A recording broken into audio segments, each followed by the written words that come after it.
Olá, meus amigos, tudo bem? Boa noite. Estou gravando esse vídeo aqui à noite. Há algum tempo que eu não gravo vídeo propriamente aqui do acervo da biblioteca, me referindo a algum dos livros aqui presentes, pertencentes ao acervo. E eu vou hoje falar a respeito de algumas obras que fazem parte daquilo que nós chamamos de machadiana, ou seja, a fortuna crítica de Machado de Assis, alguns livros que foram palmilhando esse caminho de consagração literária do grande escritor Machado de Assis, Joaquim Maria Machado de Assis. Então eu tenho a pretensão de apresentar para vocês algumas dessas obras. Eu devo ter aqui pouco mais de 200 volumes sobre Machado de Assis. Muitos desses livros são biografias, há biografias já bastante famosas, como a da Lúcia Miguel Pereira e do Raimundo Magalhães Júnior, e muitos estudos críticos, ora tentando uma compreensão mais totalizante, mais global da obra de Machado de Assis, ora estudos monográficos a respeito de um determinado tema ou de um determinado livro. Eu vou começar hoje com dois autores marxistas, dois autores que foram importantes representantes do comunismo brasileiro, do marxismo brasileiro. E eu escrevi um texto longo. Eu vou ver se eu vou ter fôlego para ler esse texto e espero que vocês tenham também paciência para assistirem. O vídeo deve ficar longo, não tenho ideia, mas são 20 páginas de texto, no qual eu faço uma comparação, eu faço um cotejo entre a obra do comunista Otávio Brandão, que escreveu esse livrinho aqui, O Niilista Machado de Assis. Aqui a capa original dele, O Niilista Machado de Assis, publicado pela Organizações Simões Editora, no Rio, em 1958. E o outro importante comunista brasileiro e importante estudioso da obra do Machado de Assis, entre outras coisas, é o Astrogildo Pereira. Então aqui está um livro dele, Machado de Assis, Ensaios e Apontamentos Avulsos, publicado pela Livraria São José em 1959. Portanto, os dois foram publicados muito proximamente um do outro, O do Otávio Brandão em 1958 e o do Astrogildo em 1959, E aqui o Astrogildo vai reunir uma série de ensaios avulsos que ele foi publicando ao longo do tempo sobre a obra de Machado de Assis, dentre os quais um dos textos mais reverenciados, um dos textos mais conhecidos é o primeiro que dá início aqui a essa coletânea, que é O Romancista do Segundo Reinado, Mas aqui também nós vamos encontrar um outro texto sobre instinto e consciência de nacionalidade, crítica política e social, o Almada e a história da cidade, pensamento dialético e materialista, antes e depois de Brás Cubas, o mal e o bom Machado, o Machado de Assis é nosso, é do povo, em memória de Machado de Assis, que são apêndices aqui a essa obra. Então eu vou fazer aqui uma leitura desse meu texto, que eu escrevi há algum tempo já, deve ter uns 2 meses, não sei, mais ou menos isso. Infelizmente tentei publicar em alguns meios de publicação aí online, mas não obteve o texto uma aceitação, nem sei porquê, porque eu tenho outros textos publicados em algumas sites, como mais ultimamente A Terra é Redonda, eu tenho alguns textos publicados lá, mas tem um teor mais político e etc, Esse aqui tem um teor eminentemente literário, Apesar de que também há aqui alguma implicação no campo político também, não há como negar isso. Então, meu texto eu dei a ele o seguinte título: Machado de Assis sob as lentes de dois marxistas, ou dois comunistas, poderia dizer também. um estudo comparativo entre Otávio Brandão e Astrogildo Pereira. Então começa aqui Machado de Assis, um perfil crítico biográfico.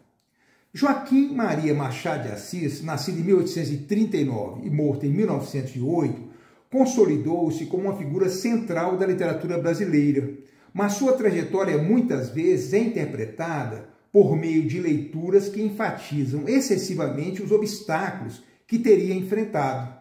A narrativa predominante destaca sua origem humilde, a cor da pele, as dificuldades de ascensão social e a doença, epilepsia, associando seu gênio literário a um destino marcado pelo sofrimento. No entanto, como mostram os estudos renovadores de Jean-Michel Massat, um grande, importante crítico francês já falecido, em A Juventude de Machado de Assis, e Antônio Cândido, no livro dele Esquema de Machado de Assis, um texto, na verdade, dentro de um livro chamado... esqueci o nome do livro do Antônio Cândido, no qual esse texto está publicado. Depois eu me lembro. Essa visão, então, necessita de revisão crítica, né? Então, aqui são dois autores que vão pôr, em certa medida, ou lançar, né, um olhar crítico àquela série de lugares comuns, né, que foram sendo desenvolvidos, né, com relação à biografia de Machado de Assis. Mas eu volto aqui ao texto. Antônio Cândido observa que a crítica tende a romantizar a biografia dos escritores, conferindo-lhes uma dimensão trágica e dramática, como ocorreu com Dickens, Dostoiévski e Proust. Em relação ao Machado, muitos biógrafos insistiram em destacar os elementos de privação e sofrimento em sua vida, mas, segundo Cândido, abre aspas, os seus sofrimentos não parecem ter excedido os de toda a gente, nem a sua vida foi particularmente árdua, fecha aspas, para Antônio Cândido. Lembrei do nome do livro, vários escritos, né, publicado em 1995. De fato, mestiços, entre aspas, de origem humilde, conseguiram, com absoluta exceção na sociedade escravocrata do Segundo Reinado, ascender no Império Brasileiro, alguns alcançando postos ministeriais e títulos de nobreza. Machado, por sua vez, integrou-se com relativa facilidade ao meio literário e burocrático, tornando-se funcionário público e, mais tarde, um dos intelectuais mais respeitados do país. Juventude e formação. Nascido no Morro do Livramento, no Rio de Janeiro, Machado perdeu a mãe ainda jovem e foi criado pela madrasta Maria Inês. Desde cedo, teve contato com o mundo da cultura escrita, trabalhando como aprendiz de tipógrafo e aproximando-se de figuras como Francisco de Paula Brito e Manuel Antônio de Almeida, que incentivaram seu ingresso na imprensa. Os estudos de Massat demonstram que Machado não foi um autodidata isolado, mas um jovem integrado ao ambiente intelectual do Rio de Janeiro. Ele convivia com escritores e políticos e foi próximo dos filhos do conselheiro Nabuco, Joaquim e Cezinando, jovens de prestígio e talento. Antônio Cândido ressalta que, ao contrário do que se costuma imaginar, sua condição racial não impediu sua ascensão. Abre aspas para Antônio Cândido. A cor parece não ter sido motivo de desprestígio e talvez só tenha servido de contratempo num momento brevemente superado, quando casou com uma senhora portuguesa, fecha aspas, obra do Cândido de 1995. Assim, a ideia de um Machado marginalizado e hostilizado socialmente deve ser relativizada. Seu percurso profissional foi progressivo e estável. Começou como tipógrafo, tornou-se jornalista, crítico e funcionário público, galgando postos cada vez mais elevados, chegando em 1892, após a proclamação da República, a diretor da Diretoria do Comércio no Ministério da Agricultura, Comércio e Obras Públicas, cargo equivalente a uma alta função burocrática. Ao longo dos anos, Machado construiu uma trajetória sólida que culminaria na presidência da Academia Brasileira de Letras, fundada em 1897, evidenciando o respeito que conquistou ainda em vida. 1.2 Carreira literária do romantismo ao realismo irônico. Os primeiros romances de Machado, Ressurreição, de 1872, que é o primeiro romance que ele vai publicar, A Mão e a Luva, de 1874, Helena, 1876, Yaya Garcia, 1878, seguem a tradição romântica e sentimental da época. Contudo, já revelam traços de uma prosa mais sofisticada, especialmente na análise psicológica dos personagens. A grande transformação ocorre com Memórias Póstumas de Brás Cubas, romance este publicado em 1881, que inaugura a chamada fase realista na obra do escritor. Em vez do naturalismo explícito e descritivo, Machado emprega a ironia, a fragmentação e a instabilidade narrativa para desmontar ilusões e questionar as relações sociais e os valores morais da época. Cândido argumenta que sua obra escapa das fórmulas rígidas do realismo e do naturalismo, pois seu método não é o da reprodução fiel da realidade, mas o da problematização dos discursos e das certezas. A dissimulação como método narrativo em Brás Cubas, por exemplo, nos põe em contato com um narrador não confiável, que mascara suas contradições e a podridão da classe social sob uma retórica envolvente e persuasiva. Antônio Cândido aponta que a dissimulação é tanto tema como técnica. Os personagens, como Brás Cubas, Quincas Borba ou Capitu, vivem em um mundo de aparências, onde a verdade é sempre medida por interesses e jogos de poder. A dissimulação também tem raízes no pessimismo filosófico de Machado, influenciado por Schopenhauer e Pascal. Schopenhauer, em sua visão do mundo como um lugar dominado pela dor, pelo desejo e pela ilusão, ecoa na obra de Machado ou na obra machadiana, sobretudo na maneira como seus personagens frequentemente recorrem à dissimulação como estratégia de sobrevivência. Em Dom Casmurro, por exemplo, Bentinho se debate com a incerteza e o ciúme, mas nunca confronta diretamente a verdade, refugiando-se na interpretação ambígua dos fatos. Essa tendência à autoilusão e ao ocultamento reflete a ideia schopenhaueriana de que a realidade é mediada, ou que a realidade é mediada por uma vontade irracional e que os indivíduos, em grande parte, vivem enganando a si mesmos. Já Pascal, com sua concepção da condição humana como miséria encoberta por distrações e artifícios, também ressoa na obra machadiana. Em Memórias Póstumas de Brás Cubas, o narrador pratica a dissimulação não apenas para com os outros, mas para consigo mesmo, procurando justificar suas falhas e sua vida sem sentido. Isso lembra a aposta pascaliana, em que o homem se engana para suportar sua insignificância diante do infinito e do nada. Machado, portanto, não apenas utiliza a dissimulação como traço psicológico de seus personagens, mas eleva a um princípio filosófico que estrutura sua visão crítica da sociedade e da natureza humana. Publicado há alguns anos antes da Lei Áurea, que é de 1888, Memórias Póstumas de Brás Cubas, como eu disse, publicado em 1881, não menciona a escravidão diretamente, mas a estrutura social escravocrata permeia as relações entre os personagens. Por exemplo, o papel de Prudêncio, escravizado por Brás. A crítica é oblíqua, porém devastadora. A grande transformação de Memórias Póstumas está menos em aderir ao realismo e mais em criar uma estética da desconfiança, onde forma e conteúdo se fundem para criticar uma sociedade baseada na desigualdade e no fingimento.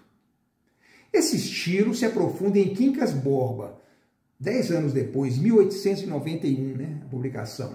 Dom Casmurro, publicado em 1899. Isaú Jacó, 1904, nos quais Machado desconstrói convenções sociais e psicológicas por meio de narradores ambíguos e de um ceticismo sutil, mas corrosivo.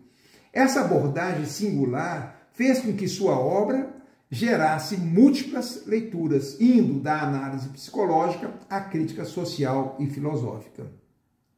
1.3, consagração e últimos anos. Ao contrário da visão de um autor incompreendido e marginalizado, Machado de Assis foi amplamente reconhecido em vida. Como destaca Cândido, abre aspas, aos 50 anos era considerado o maior escritor do país, objeto de uma reverência e admiração gerais, que nenhum outro romancista ou poeta brasileiro conheceu em vida antes e depois dele, fecha aspas, Cândido, 1995. Quando se cogitou a fundação da Academia Brasileira de Letras, Machado foi escolhido para liderá-la, tornando-se seu primeiro presidente e permanecendo no cargo até a sua morte em 1908. Nesse período, já era visto como uma espécie de patriarca das letras nacionais, consolidando um prestígio que nenhum outro escritor brasileiro alcançou em vida. Embora Silvio Romero tenha sido uma voz dissonante, rejeitando Machado por uma variada gama de razões ou desrazões que não cabem explorar nesse texto, podemos dizer que a relação conflituosa entre Silvio Romero e Machado de Assis refletia divergências estéticas, ideológicas e até pessoais, que marcaram o cenário intelectual brasileiro no final do século XIX. A publicação de Machado de Assis, Estudo Comparativo de Literatura Brasileira, publicado em 1897 por Silvio Romero, foi um ataque direto ao escritor e causou um certo alarido. Seus golpes revelavam uma visão estreita do que deveria ser a literatura brasileira, incapaz de reconhecer a genialidade irônica e a crítica indireta, porém devastadora, que Machado dirigia às estruturas de poder de seu tempo. A maior parte da crítica, no entanto, reconhecia a genialidade do escritor fluminense. Portanto, a obra de Machado de Assis, longe de ser um produto de uma trajetória de dor e isolamento, é fruto de uma vida intelectualmente ativa, marcada por interseções ou interações constantes com a elite cultural e política de sua época. 1.4. Legado. Machado de Assis permanece uma das figuras mais estudadas da literatura brasileira e sua fortuna crítica cresce continuamente. Seu realismo sutil, sua ironia e sua capacidade de desconstruir narrativas fazem com que suas obras continuem relativamente, ou melhor, relevantes e desafiadoras. A leitura de sua trajetória sob uma ótica exclusivamente trágica, enfatizando adversidades insuperáveis, distorce a complexidade de uma vida e de sua produção. Como Antônio Cândido argumenta, é necessário reconhecer que Machado, longe de ser um outsider marginalizado, foi um escritor plenamente inserido em seu tempo e admirado como tal. Então eu fiz aqui um introito, uma introdução, e agora nessa segunda parte do texto eu vou efetivamente começar a análise das obras do Astrogildo Pereira e do Otávio Brandão, esses dois importantes comunistas, como que eles recepcionaram, como eles interpretaram a obra machadiana. Então vamos agora à segunda parte do texto, no qual eu efetivamente trato da obra ou das obras desses dois importantes nomes do comunismo brasileiro e sua recepção crítica com relação à obra de Machado de Assis. Então aqui no meu texto eu numerei como o tópico 2 aqui do texto a recepção crítica da obra de Machado de Assis por Astrogildo Pereira e Otávio Brandão. A recepção crítica de Machado de Assis no Brasil sempre foi marcada por leituras diversas e apropriações teóricas, das mais formalistas às mais sociológicas, passando por abordagens de natureza econômica, jurídica e psicológica de sua obra. No campo marxista, dois dos principais intelectuais a se debruçarem sobre o escritor e seus livros foram Astrogildo Pereira e Otávio Brandão, ambas figuras centrais do movimento comunista brasileiro, sendo que o primeiro está entre os fundadores do Partido Comunista do Brasil, PCB, e o segundo ingressou em suas fileiras alguns meses depois de sua fundação. Suas interpretações da obra de Machado e suas incursões pelas idiosincrasias do indivíduo não apenas refletem suas concepções teóricas particulares, mas também revelam as tensões dentro do próprio marxismo, na leitura e interpretação da literatura brasileira.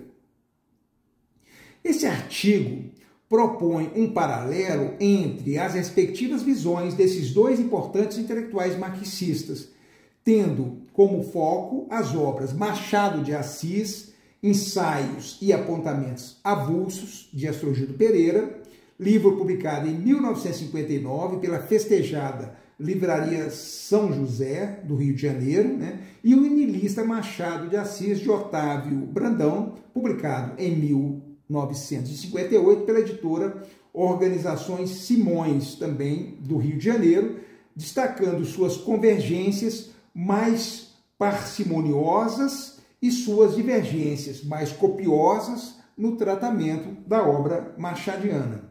Vamos então agora a uma outra parte do texto no qual eu vou tratar primeiramente da obra de Otávio Brandão, Machado de Assis como niilista, a crítica de Otávio Brandão.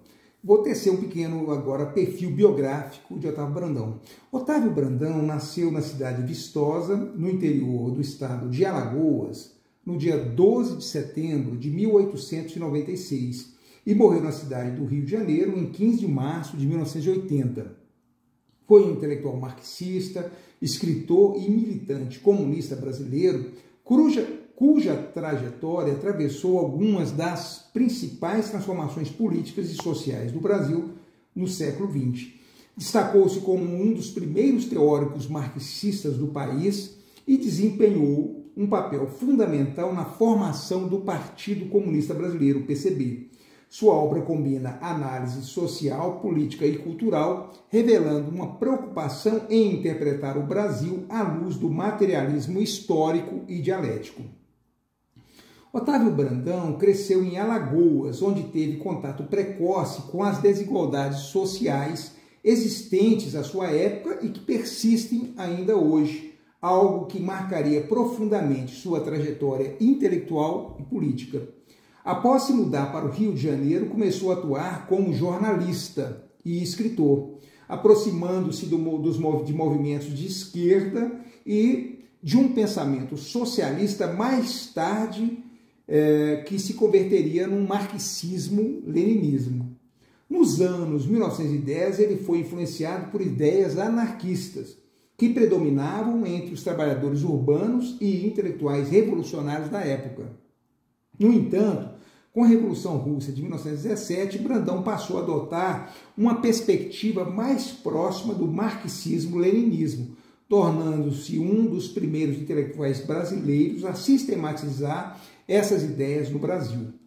Nos anos 1920, Otávio Brandão emergiu como uma das figuras centrais da criação do Partido Comunista do Brasil, PCB, fundado oficialmente em 1922. Seu livro Agrarismo e Industrialismo, de 1926, pioneiro na reflexão dos comunistas sobre a sociedade brasileira, tornou-se uma referência importante no pensamento marxista brasileiro, pois analisava a economia e a sociedade brasileira a partir da tensão entre o setor agrário tradicional e a nascente industrialização. Ele argumentava que a industrialização era progressista e que os comunistas deveriam apoiá-la contra as forças latifundiárias e oligárquicas. O pensamento de Brandão nesse período refletia uma leitura mais mecanicista do marxismo, fortemente influenciada pelo marxismo soviético da época. Seu marxismo não apresentava ainda um caráter autônomo e original, mas foi fundamental para a primeira geração de militantes comunistas brasileiros. Em 1928, com a repressão crescente contra os comunistas no Brasil, Brandão exilou-se na União Soviética, onde teve contato direto com o regime stalinista e aprofundou sua formação teórica. Passou anos em Moscou estudando no Instituto Marx Engels Lenin, retornando ao Brasil apenas na década de 1940. Otávio Brandão continuou sua militância e produção intelectual até os anos 1960. Com o avanço do PCB no período da redemocratização e com o advento do golpe militar de 1964, sua influência foi minguando à medida que novas correntes marxistas surgiam no Brasil, incluindo interpretações mais críticas ao marxismo soviético. Apesar disso, Brandão teve um papel central na introdução do marxismo-leninismo no Brasil e influenciou gerações de intelectuais e militantes. Seu pensamento pode ser considerado como um reflexo da recepção inicial do marxismo no país, quando os comunistas ainda tentavam compreender as especificidades da formação social brasileira dentro dos paradigmas estabelecidos pelo materialismo histórico. Faleceu em 1980, deixando um legado que, embora hoje menos estudado, foi essencial na consolidação da tradição marxista no Brasil. Seu nome permanece como referência para aqueles que estudam a história do pensamento comunista brasileiro e a recepção do comunismo no país. Vamos então agora ao livro diretamente, né? O niilista Machado de Assis, né? Esse livro que eu fiz menção. Otávio Brandão, em O Niilista Machado de Assis, propõe uma leitura do escritor carioca a partir de uma matriz ideológica rígida, identificando em sua obra um niilismo profundo, que, segundo Brandão, seria reflexo das contradições sociais do Brasil imperial. Para ele, Machado teria sido um cronista ácido da hipocrisia da elite brasileira, mas sem jamais esboçar uma perspectiva revolucionária. Seu pessimismo, na visão de Brandão, seria um entrave para qualquer projeto transformador, tornando sua obra um testemunho do esgotamento moral da monarquia, mas sem oferecer um horizonte político claro. Brandão, como comunista ligado a uma tradição mais militante e voltada à ação política direta, demonstra certo incômodo com a aparente resignação do autor de Dom Casmurro. Para ele, a ironia machadiana desmascara as ilusões do liberalismo imperial, mas não aponta para uma superação dessas contradições no horizonte da luta de classes. Otávio Brandão faz uma crítica contundente à forma como Machado de Assis foi apropriado e exaltado pelas classes dominantes do Brasil. Segundo Brandão, essa idolatria em torno do escritor se insere em um fenômeno mais amplo de culto à personalidade, em que figuras históricas são elevadas a uma posição quase mítica. E aqui eu abro aspas para o Otávio Brandão. Na história universal e na história do Brasil, o culto à personalidade adquiriu estranhas formas e proporções. É a idolatria pelos super-homens, divinos, infalíveis, oniscientes, cheios de qualidades sobrenaturais. Fecha aspas. Para Brandão, esse culto abarcou figuras como Anchieta, Caxias, Pedro II, Getúlio Vargas e Rui Barbosa, além de Machado de Assis. O escritor seria, assim, um nome consagrado pelo pensamento dominante, transformado em modelo inquestionável, em uma estratégia das elites para consolidar sua hegemonia cultural. Devolvo então a palavra aqui novamente ao Otávio Brandão, que diz: no Brasil têm sido exaltados até o delírio Anchieta e Nóbrega, Caxias e Pedro II, Getúlio Vargas e outros políticos das classes dominantes. Rui Barbosa e Machado de Assis. É um erro tremendo, fecha aspas. A crítica de Brandão também aponta para a maneira como intelectuais, alinhados com os interesses das classes dominantes, segundo ele, ajudaram a construir a imagem canônica de Machado, ignorando outros escritores com preocupações sociais mais evidentes. Abre aspas novamente aqui para o texto de Brandão. Antes e mesmo depois de 1914, da Primeira Guerra Mundial, os intelectuais ligados aos interesses das classes dominantes, aos grandes proprietários rurais e aos grandes burgueses, na esmagadora maioria, celebraram a grandeza de Machado de Assis. Era o mestre, o primeiro e único, era o guia, o modelo, o patrono. Fecha aspas. Segundo ele, José Veríssimo, Joaquim Nabuco e outros intelectuais da época teriam desempenhado papel central nesse processo, conferindo a Machado uma posição de gênio supremo e representante da cultura nacional. Abre aspas. José Veríssimo, tão hostil a escritores progressistas como Silvio Romero e ao notável poeta negro Cruz de Souza, batizou gratuitamente Machado de Assis como sendo um gênio. Deu-lhe o diploma de emancipador da literatura brasileira e o autor de uma obra predominantemente nacional. Joaquim Nabuco celebrou-o como a maior glória literária do Brasil. Fecha aspas.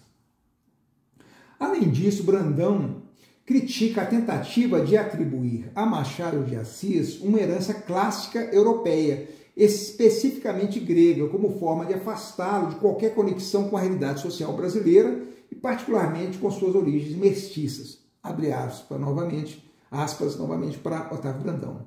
Ele diz: esses e outros literatos da classe dominante insistiram no aticismo de Machado de Assis. José Veríssimo caracterizou-o, é um filho da Grécia. José Maria Belo transformou-o num ridículo mulato grego.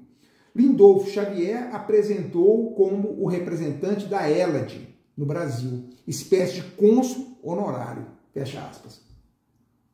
Para Brandão, Machado de Assis não apenas foi celebrado pelas elites, mas se inseriu nelas, encerrando sua trajetória como um bom burguês, sem contestar a estrutura social vigente. Seu niilismo e ironia seriam, na verdade, sintomas de um conformismo disfarçado de profundidade filosófica.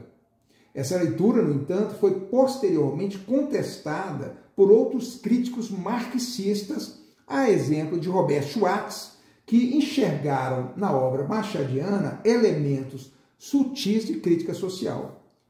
Em outro trecho da obra, Brandão, em O Niilista Machado de Assis, é acusado, em outro trecho da obra de Brandão, o niilista de que Machado de Assis é acusado fica mais explícito. Vai aqui dizer Brandão em outro trecho. Machado de Assis apoiou a monarquia escravista, mas sem entusiasmo. Assistiu passiva e tranquilamente à decadência e morte desse regime. Apoiou depois a República, semifeudal e burguesa, mas sem entusiasmo. Participou efetivamente do bloco da burguesia com os grandes proprietários rurais dominantes, mas não podia ter confiança nessa última classe. Também não tinha confiança na própria classe burguesa. Não tinha fé, combatividade, consciência política e social. Daí sua neutralidade e seu apoliticismo.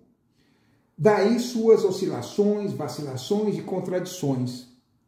É que refletia a profunda e incurável impotência da grande burguesia brasileira da época. Fecha aspas. A análise da obra de Machado de Assis, apresentada no livro de Brandão, propõe uma visão crítica e mordaz do autor, atribuindo-lhe uma postura apática e sem comprometimento político e social.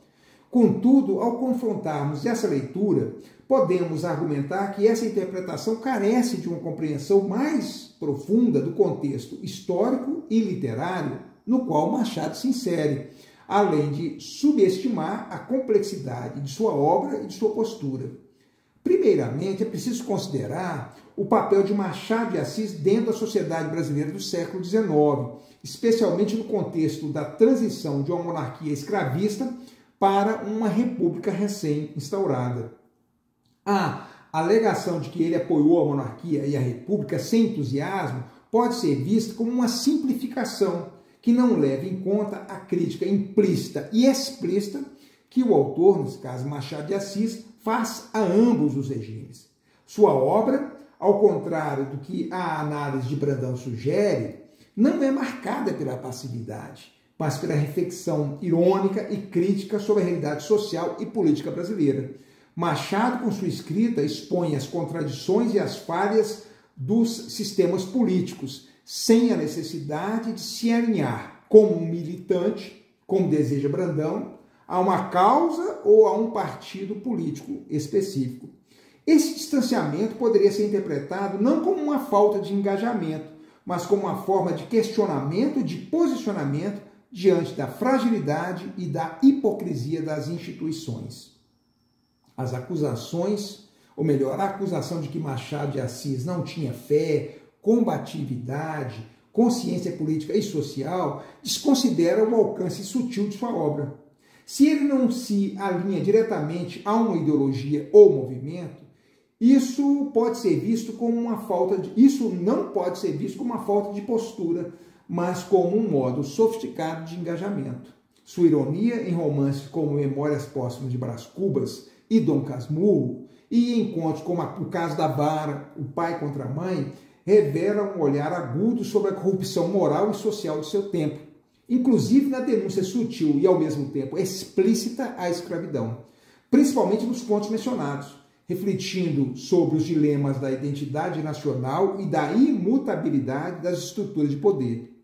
Seu questionamento das grandes instituições como a monarquia, o império e a própria república nascente não é um ato de passividade, mas um convite à reflexão crítica sobre a história e a sociedade brasileira. Além disso, quando Brandão fala da neutralidade e do apoliticismo de Machado, parece ignorar o fato de que Machado de Assis não se alinha politicamente por um motivo que está em perfeita sintonia com a visão de mundo que ele apresenta em seus textos, a impotência diante das transformações superficiais e das promessas não cumpridas da política nacional. Sua postura pode ser lida como uma forma de ceticismo em relação à possibilidade de transformação real, visto que ele percebeu, como muitos intelectuais de sua época, que o Brasil estava condenado a se repetir em seus vícios e contradições, sem que uma verdadeira mudança ocorresse. Por fim, afirmar que ele refletia a profunda e incurável impotência da grande burguesia brasileira da época é uma leitura que, ao tentar explicar suas escolhas políticas por meio de uma falta de fé na burguesia, ignora a riqueza de sua crítica, a própria condição humana e social. A postura distanciada de Machado pode ser lida, em última instância, como uma crítica ao próprio sistema de classes, que ele observava de maneira mais complexa, sem as simplificações sociais e dogmáticas que a análise de Brandão supõe. Então, aqui a gente pode perceber que o Otávio Brandão cobrava de Machado de Assis uma postura militante, panfletária, né? De alguém que se pusesse de forma direta na disputa política, na denúncia das estruturas sociais desiguais que imperavam ali no período imperial, mesmo na República, né? Isso não era da natureza de Machado, né? Ele o fazia, ele se empenhava, como eu tentei dizer aqui, de outras formas, mais sutis, por meio da sua literatura. Ele não era esse escritor que se exigia, esse intelectual engajado, esse escritor engajado, mas a sua obra, sem dúvida nenhuma, ela representa uma profunda crítica ao sistema liberal, à burguesia, às desigualdades sociais, a todas essas, ao modelo escravocrata brasileiro, né? A todas essas nuances de uma sociedade profundamente desigual e profundamente injusta como a sociedade brasileira, né? Então, eu quero crer que a obra do Machado pode ser lida hoje como uma crítica muito sutil, muito refinada, muito sofisticada, né, de toda essa complexa quantidade de elementos, né, que tecem, né, a manta social brasileira, né, esse tecido social brasileiro. Vou continuar agora em sequência, né, analisando então a percepção de Astrogildo Pereira sobre a obra de Machado de Assis.